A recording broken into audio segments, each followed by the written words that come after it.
speciality of day? What is the speciality of the day?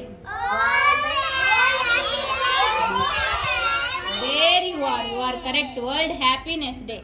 Happiness Day అంటే ఏంటంటే it's a day to be happy and share joy with others అన్నమాట. మళ్ళీ being happy and smile is always good. We need to spread love and joy.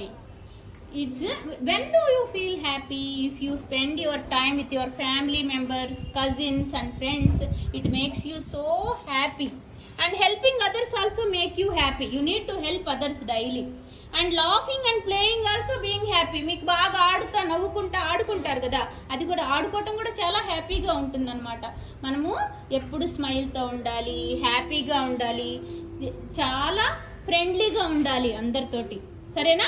ఎవరైనా నీకు నచ్చిన toy మీ friend అడిగినప్పుడు ఇచ్చారనుకోండి,